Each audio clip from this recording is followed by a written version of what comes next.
Assalamualaikum warahmatullahi wabarakatuh. Alhamdulillah, segala puji bagi Allah. Kita ucapkan kalimat alhamdulillahirabbil alamin sebanyak-banyaknya, karena kenikmatan yang tentu sangat banyak yang diberikan Allah kepada kita. Kadangkala kita sulit untuk mengukur dan menilai dan menghitung daripada kenikmatan Allah. Sekarang kita duduk bersama pun ini juga merupakan satu kenikmatan, ya. Ada sebagian saudara kita, keluarga kita yang mungkin terbaring sakit sekarang, ya. Yang kita tidak tahu, ada yang parah, ada yang ringan, ada yang sibuk, masih sibuk dengan urusan-urusan ekonominya, ya, sehingga tidak bisa menghadiri majelis ilmu. Nah, maka bersyukur kita yang diberikan keluangan waktu, ya, keleluasaan waktu dan niat untuk bisa hadir di tengah-tengah majelis ini. Ini satu kenikmatan yang harus kita syukuri. Salawat kepada baginda Muhammad Rasulullah dengan ucapan Allahumma sholli ala Sayyidina Muhammad wa ala ali Sayyidina Muhammad. Sebanyak-banyaknya kita bersalawat agar kita diakui oleh baginda Muhammad Rasulullah kelak di yaumil akhir, dan kita bersama baginda Rasulullah sallallahu alaihi wasallam dan orang-orang soleh dan orang-orang yang telah diridhai Allah terlebih dahulu, insyaallah. Saudara sekalian, sebagaimana biasa, mari kita dengarkan terlebih dahulu lantunan ayat suci Al-Quran sebagai ayat pembuka kita di dalam majelis ilmu. Kepada Ustadz kita, Saudara Yusuf, dipersilakan waktu dan tempat. Bismillah. Assalamualaikum warahmatullahi wabarakatuh. Assalamualaikum.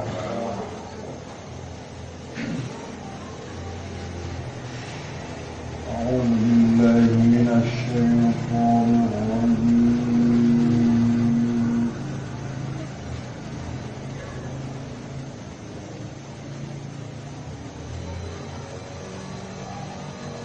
بسم الله الرحمن الرحيم.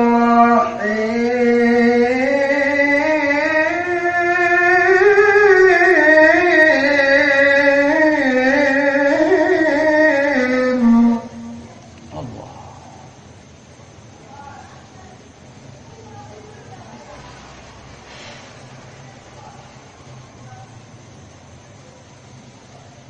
لئن شكرتم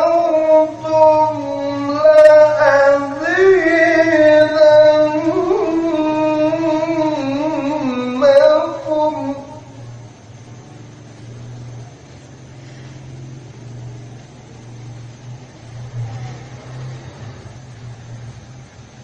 لئن شكرتم لأزيدنكم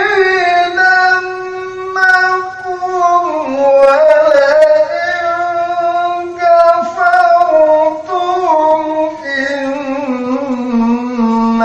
عذابي لشديد.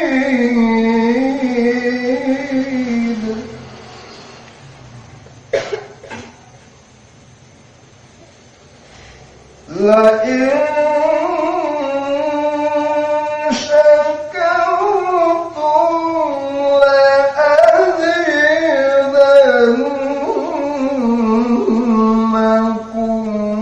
ولئن كفرتم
ولئن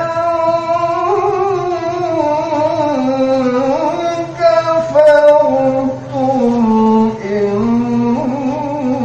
عذابي لشديد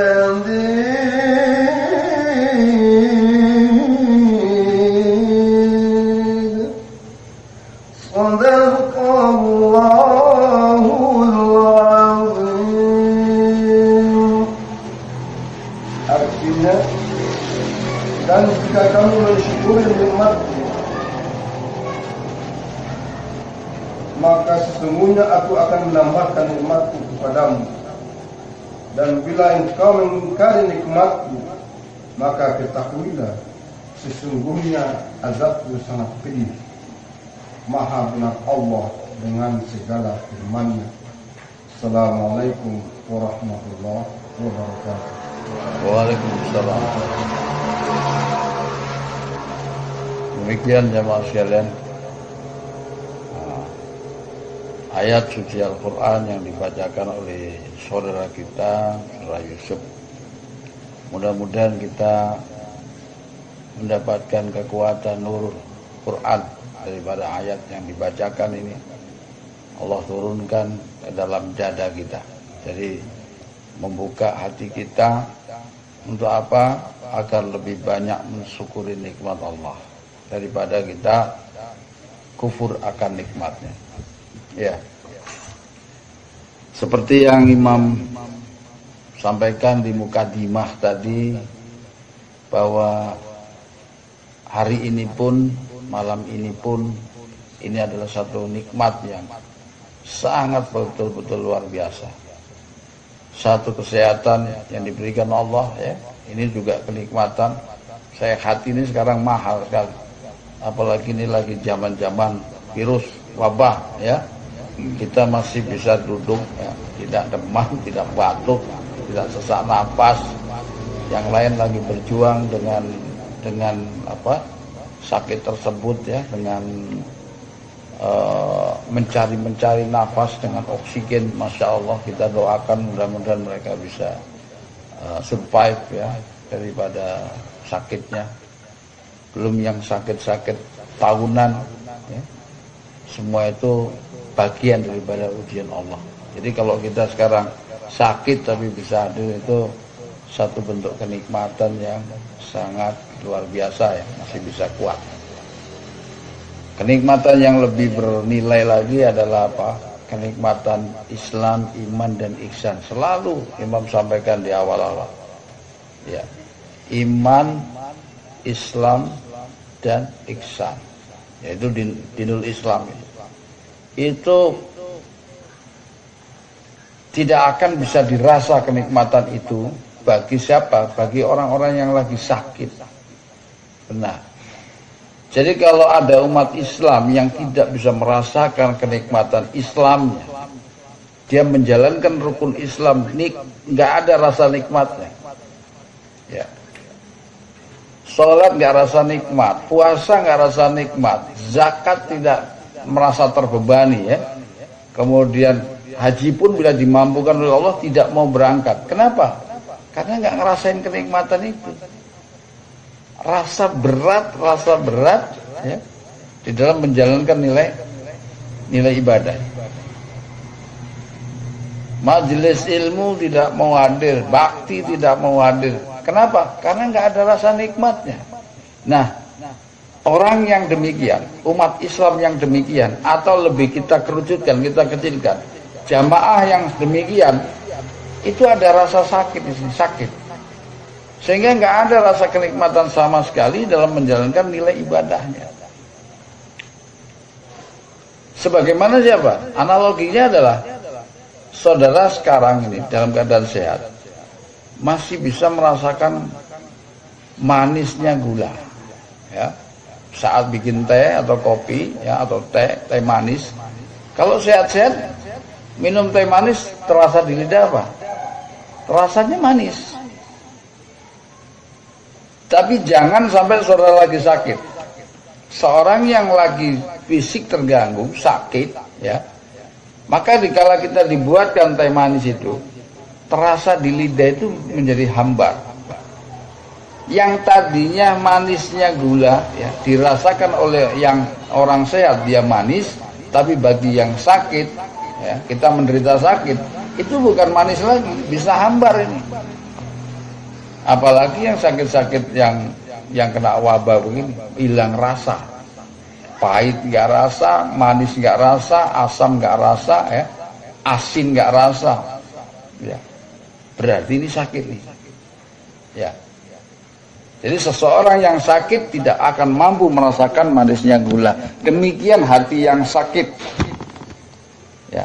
Orang yang hatinya ada sakit di dalam diri karena penyakit-penyakit hati, ya, dengki, iri, sombong, malas, hasut, ya, semua ini adalah penyakit yang menutup hati.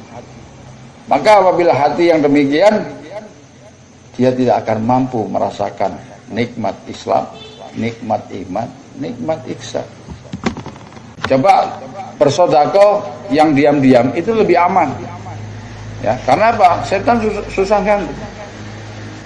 Tapi kalau kemudian sedekah dinampakkan, wah itu bisa sedekah kita nilainya akan habis. Karena apa? Dipotong oleh kebanggaan atas sedekah. Gitu. Saya ini sudah sedekah, yang lain enggak. Ya. Ibadah yang ditampakkan itu juga bisa terpotong oleh kesombongan dan bangga terhadap diri kita.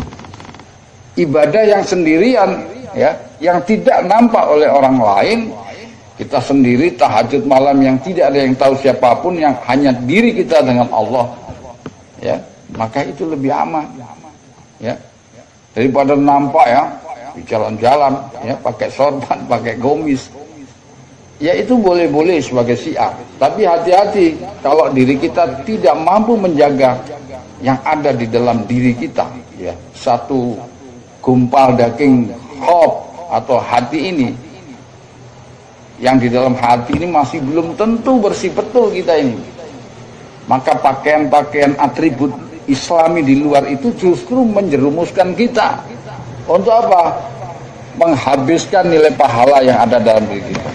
Cacat, ya, kita jihad di mana, Jambula juga demikian.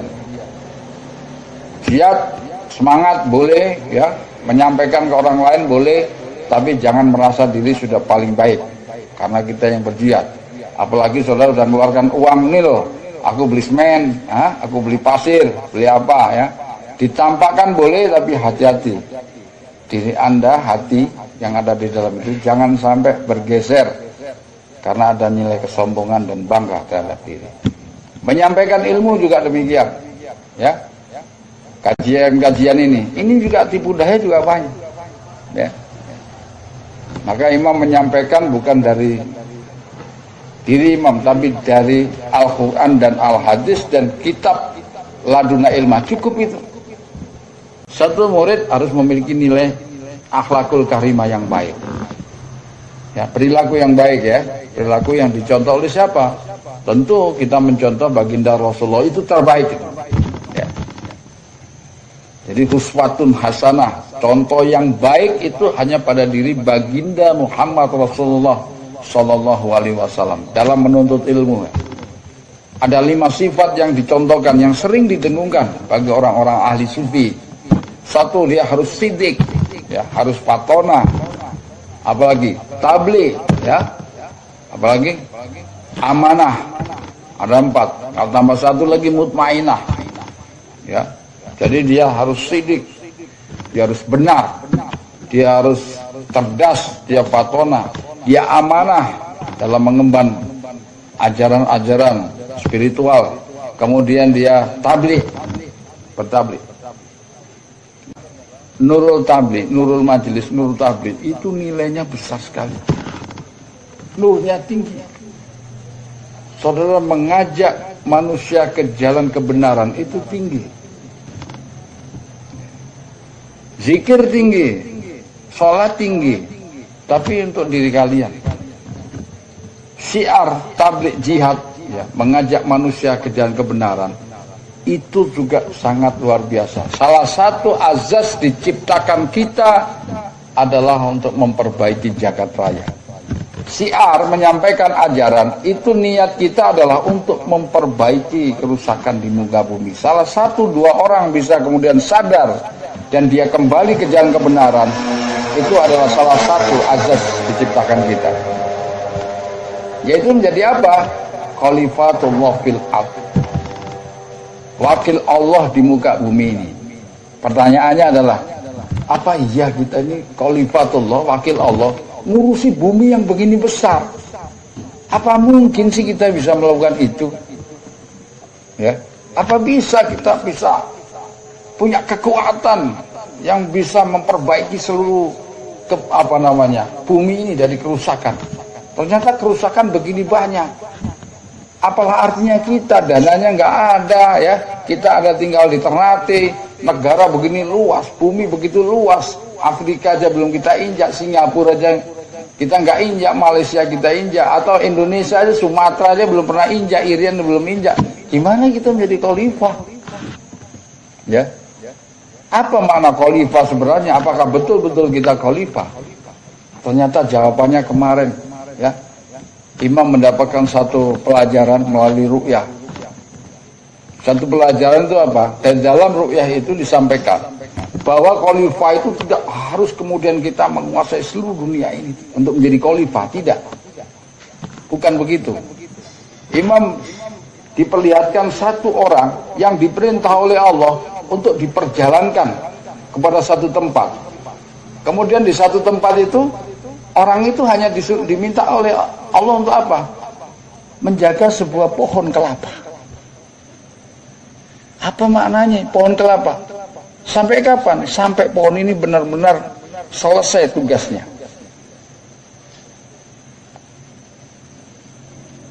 Ya. Setelah itu imam bisa paham. Ternyata apa makna dari semua itu? Itulah khalifah sebenarnya. Kaget. Ternyata yang dimaksud oleh Allah dalam ru'yah itu adalah saudara menjadi khalifah. Kita ini dicipta untuk menjadi khalifah. Semua menjadi khalifah. Tugasnya seperti apa? Yang saudara diamanahkan oleh Allah kepada Anda sekarang ini, ya, itu dijaga benar-benar.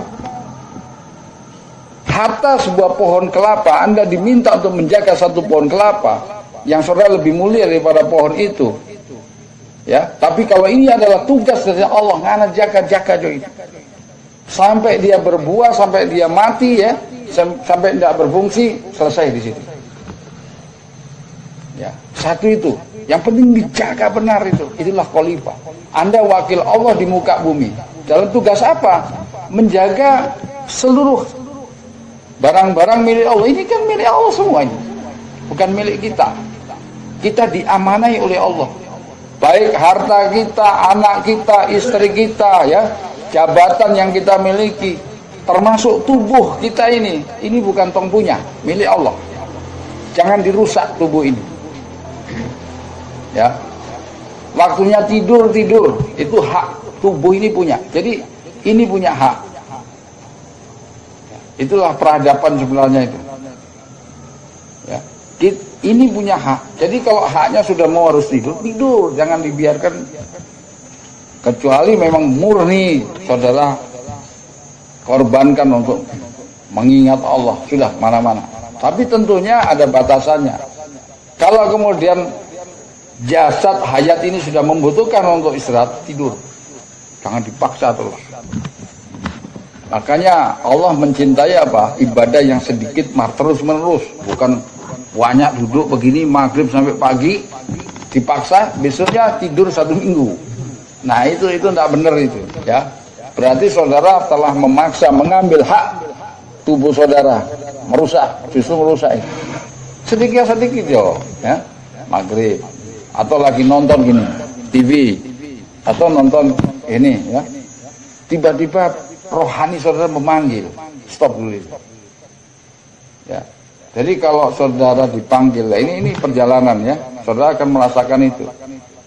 Jadi ingat Allah itu pada saat tertentu, ya, saudara lagi main game atau naik motor atau apapun, suatu ketika itu panggilan itu turun. Ya. Panggilan mengingat itu saat itu tiba. Nah, saat itu tiba, noni lepas semua itu. Lagi nonton TV, misalnya berita TV One gitu, berita bagus, KPK kayak apa, udah, atau TV, film, ya. Tiba-tiba rohani memanggil. Saat itu kemudian terenyuh, nggak tahu bagaimana, dasar dari mana, sebabnya apa, masa nonton film kartun aja terus ingat Allah, itu bisa terjadi. Lagi tertawa-tertawa, tiba-tiba di dalam itu negur, noki, tek tek tek, untuk apa? Saat itu ingat Allah, maka lepas semua ini. Panggilan lagi datang, maka ikuti panggilan itu, jangan dibiarkan nonton terus begitu. Ya. Ilmu tidak diraih dengan banyak belajar. Ia adalah cahaya atau nur yang dipancarkan ke dalam dada. Yo, itu ilmu itu. Asar sahabat Ali mengatakan bahwa ilmu itu bukan kepandaian berretorika, bukan kepandaian berbicara. Kalau di sini di Ihya Ulumuddin dia katakan apa? Ilmu itu, ilmu tidak diraih dengan banyak belajar. Ia adalah cahaya atau nur yang dipancarkan ke dalam dada. Orang yang belum dituntun ya oleh Allah, belum mendapatkan jalur keilmuan, orang berupaya cari lewat literatur, buku-buku, dia cari apa sih sebenarnya ilmu itu, dia cari. Dia baca satu, baca. Dia belum tertuntun. Apakah salah? Enggak salah. Ya memang tahapan mereka untuk mendapatkan ilmu harus begini. Nyasar-nyasar dulu karena belum tahu. Ya. Ibarat kita mau jalan di sebuah kampung yang banyak lorong, banyak gang, banyak perempatan, ya. Kita tentunya kita akan banyak bertanya, banyak jalan ke sana, kemari, nyasar sana, nyasar sini. Ya, itu udah pasti. Tapi kalau udah tahu jalannya ya enggak. Proses menuju keilmuan seperti ini. Ya, ada satu teman saya, ada manajer di sini di mall sini. Dulu teman ya, teman baik. Nah, dia datang sekarang ini sampai saat ini dia berupaya untuk menemukan titik ini. Ya. Bersyukur saudara sudah menemukan titik bypass ini. Ya. Jadi laduna ilmu ini jalan bypass, ibarat jalan tol ini. Jadi jalan tol itu ini harus hati-hati. Lebih baik jalan yang banyak perempatan, banyak rambu. Sedikit berhenti, hati-hati. Tapi kalau jalan tol, kecepatan harus dijaga. Terlalu laju, ban meledak, langsung celaka. Ya. Lu jalan lurus nih, hati-hati. Terlalu lurus, bawa kendaraan ngantuk, celaka. Berapa detik, kecelakaan. Laju, cepet sampai, mar banyak celaka. Lebih baik yang belok-belok itu loh, jalan-jalan kota itu. Lampu merah, ya berhenti dulu. Lampu kuning, jangan terobos, nanti hilang. Belok mana? Belok kiri, ya belok kiri. Banyak rambu lebih bagus, ya. Makanya kalau kita belum menemukan titik, lebih baik ikuti rambu-rambu. Apa itu? Rambu-rambu itu ada di nilai syariah. Itu rambu banyak, ya. Tidak boleh zina, tidak boleh ini. Itu rambu-rambu, ikuti. Karena banyak selamatnya di situ. Mar kalau hakikat jalan tol, nggak pakai rambu. Makanya banyak yang menggunakan naluri ya. Karena hakikat itu, coba sekarang Anda orang tarekat, orang hakikat, kalau ditanya antara sebuah dalil satu dengan yang akan beda ya, perjalanan saudara menuju Allah itu akan berbeda-beda, jangan disamakan. Misalnya saudara Amar ini, Yusuf, Bambang, Kandi, tentu perjalanan kan beda-beda. Ngoni ditanya satu dengan, nggak akan sama walaupun satu guru, percayalah ya. Imam Hadi ini misalnya bagus tanya dengan imam siapa yang ada, Imam Ali, Imam Umar, Imam Roni, nggak akan sama bagaimana guru mengajar dan bagaimana perjalanan saudara dijalankan oleh Allah menuju Allah itu akan berbeda, pandangannya beda, pemandangannya beda-beda ya. wujud Allahnya pun akan beda, walaupun Allah itu satu. Ya. Kok bisa? Bisa. Allah itu akan berbeda-beda pada wujud seorang beda-beda.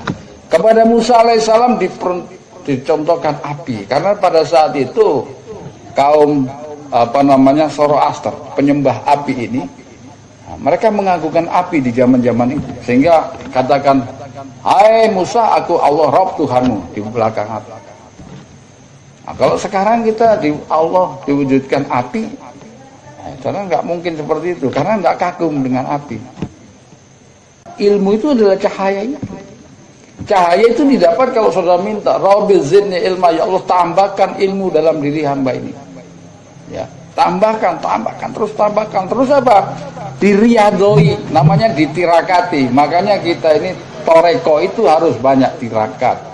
Kurangi tidur pada malam hari, bukan ngobrol, bukan main game, bukan chatting, tapi berzikir kita kepada Allah. Kita chatting dengan Allah. Chatting dengan Allah tentu nggak pakai ini, dengan rasa jiwa ini dong. Anda punya satu perangkat piranti ya, HP yang begitu hebat apa? Ruh kita ini saat Anda SMS dan chatting bagu WA dengan Allah, yaitu rasa jiwa ini saudara buka pada malam hari. Kenapa malam hari? Karena saat itulah Allah turun ke permukaan bumi, ya, mendatangi kita ke langit bumi, dan itu saat yang terbaik, itu terbuka itu, sepi ya. Kayak tadi zikir masih rame, motor lewat, mobil lewat. Malam hari jam 2 malam, jam 3 malam, itu yang terbaik. Itu terbaik. Tenangkan jiwa, kemudian ingat Allah. Itu kita lagi chatting tuh. Lagi chatting. Nah, kalau Allah balas, senang tentunya kan? Ya. Kalau teman kita atau pacar kita balas, senangnya luar biasa.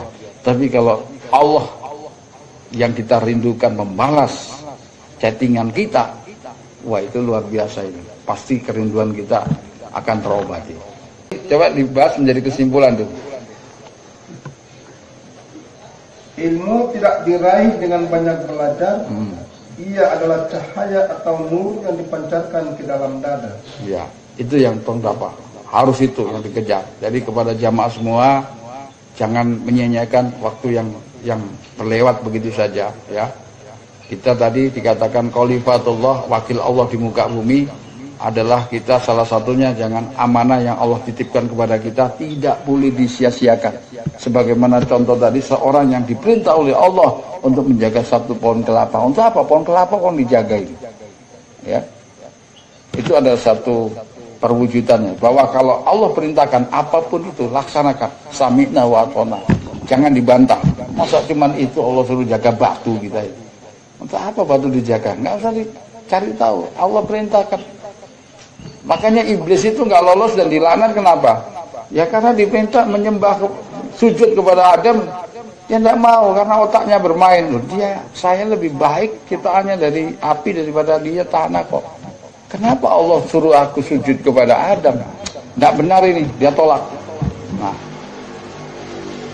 ini yang jadi masalah. Maka kalau perintah Allah sudah demikian, nggak usah ditolak. Ya sami'na wa ata'na, saya jalankan. Terus ambil kenikmatan di situ. Ini, ya. Nikmati seluruh ibadah yang Allah perintahkan. Anda pikir di dalam sholat itu tidak ada kenikmatan? Ada, ya. Jangan dianggap remeh itu, ya. Ada satu kenikmatan yang luar biasa kalau tidak sakit jiwa saudara. Kalau itu dianggap tidak ada kenikmatan, sakit berarti di dalam diri kita. Zikir nggak ada kenikmatan, sakit saudara. Ya. Introspeksi dan muhasabah ke dalam diri. Jangan menyalahkan orang, jangan menyalahkan ajarannya, tapi salahkan diri kita. Ada yang nggak beres itu. Tidak mungkin Allah perintah sesuatu kemudian tidak ada satu kenikmatan di dalamnya. Saya yakin dan pasti ada kebaikan di dalam apa yang diperintahkan Allah kepada kita. Demikian, mudah-mudahan bermanfaat saudara sekalian. Baru satu ya tentang adab guru dan murid, 1 poin. Insya Allah minggu depan kita tambah 1 poin, 1 poin. Yang terpenting bahwa di dalam majelis ini ada sesuatu yang bisa kita ambil, ya, kenikmatannya, manfaatnya, hikmahnya, sehingga kita menambah nilai-nilai hasanah dalam keilmuan ini. Insyaallah.